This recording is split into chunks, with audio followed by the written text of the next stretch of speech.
star campaigners are in the battlefield, including the chief of the party, JP Nadda. On the day he released BJP's vision documents and its manifesto for the election, News 18 also caught up with him in this exclusive conversation. Let's listen in. Nadda sir, पहला सवाल तो ये रहेगा, बार बार anti incumbency की बात हो रही है। यहाँ पार्टियां कई बार दोबारा चुनाव लड़कर कर्नाटक में दोबारा नहीं आई। करप्शन के आरोप कांग्रेस लगा रही है। इस स्थिति में आपको लगता है बीजेपी की वेव है या सरकार दोबारा आ रही है? ऐसा है कि यहाँ पर एंटी इनकम्बेंसी नहीं, प्रो इनकम्बेंसी चल रही है। और प्रो इनकम्बेंसी में केंद्र की सरकार का भी और प्रदेश की सरकार को भी लोगों को समर्थन देने का मन है। जहां तक प्रधानमंत्री मोदी जी का सवाल है, आप देखेंगे कि अक्रॉस पार्टी लाइन सभी लोग कर्नाटक में मोदी जी के साथ अटूट प्यार और विश्वास रखते हैं और उनको मजबूती प्रदान करने की उन लोगों ने मन में इच्छा बनाई हुई है। जहां तक प्रदेश सरकार का सवाल है, उन्होंने मोदी जी के आशीर्वाद से जो कुछ भी पॉलिसीज केंद्र ने लाई उसको जमीन पर अक्षरशः उतारा है। और साथ ही साथ अगर इंफ्रास्ट्रक्चर में, रेलवेज में, रोड्स में, हाईवेज में, कनेक्टिविटी में, एजुकेशन में, स्वास्थ्य में, अगर केंद्र ने कर्नाटक को आशीर्वाद दिया, भरपूर आशीर्वाद दिया, तो उसको धरती पर कर्नाटक की सरकार ने लगाया भी। और साथ ही साथ गांव, गरीब, वंचित, पीड़ित, शोषित को एम्पावर भी किया है। इसलिए लोग भारतीय जनता पार्टी की सरकार को दोबारा लाने के लिए आतुर हैं और मुझे वो स्पष्ट दिख रहा है।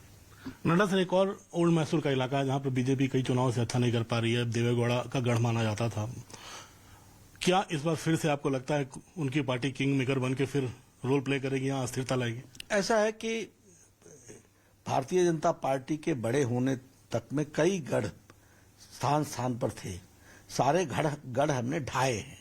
इस बार यह गढ़ भी ढह चुका है और यहां भी भारतीय जनता पार्टी का कमल खेलेगा। नड्डा सर, आप मैनिफेस्टो आपने दिया है कर्नाटक का, जनता की आवाज उसमें दी है। आज समान आचार संहिता की बात कर रहे हैं आप लोग, एक कमेटी भी बनेगी।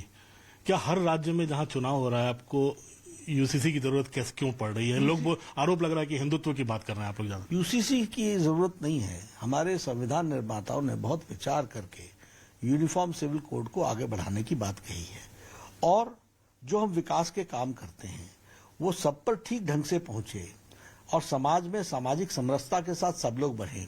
इसके लिए आवश्यक है कि यूनिफॉर्म सिविल कोड हो। और यूनिफॉर्म सिविल कोड सिर्फ एक नारा नहीं है। इसलिए हाई पावर्ड कमेटी बैठाकर इसकी सारी बारीकियों को वर्कआउट करके समाज में समरसता रखते हुए इस यूनिफॉर्म सिविल कोड को लगाने के लिए भारतीय जनता पार्टी का ये सुनिश्चित मत है जिसको हम पूरा कर रहे हैं।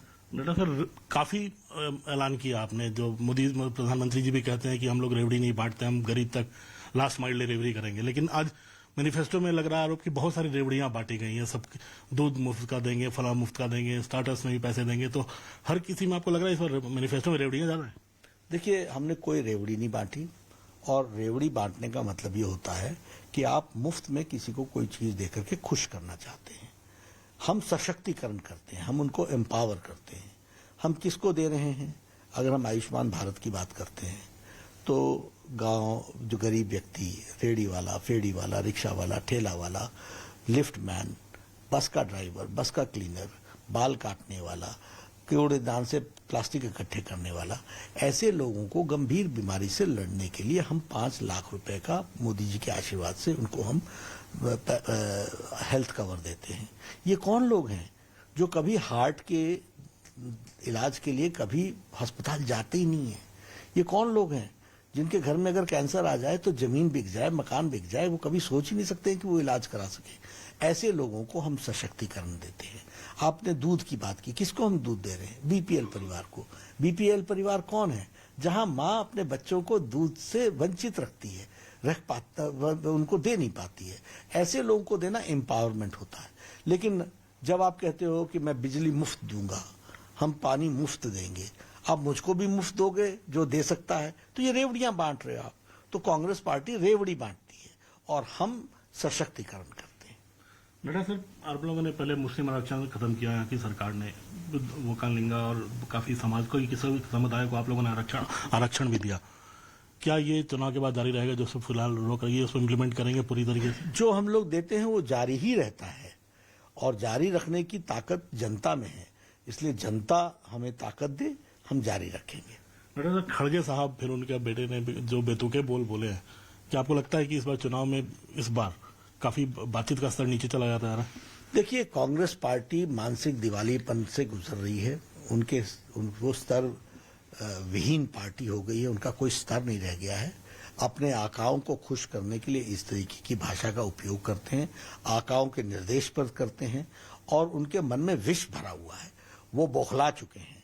उनको मोदी जी की शख्सियत और मोदी जी के द्वारा किए गए कार्यों से जो जनता का आशीर्वाद मिल रहा है वो उनको पच नहीं रहा है, इसलिए उनसे अनर्गल बोल इस तरीके के निकलते भी हैं और उनको इस तरीके के बोल में ही उनकी मानसिक शांति मिलती है। आखिरी सवाल, लेकिन जैसे जैसे वो ये बातें करते हैं, हमारे भारत की जनता इस तरीके के बोल को कभी पसंद नहीं करती और उनका आशीर्वाद भरपूर मोदी जी को मिलेगा। नड्डा सर, गुजरात में मिशन 150 था, यहाँ कोई मिशन रखा आप लोगों ने?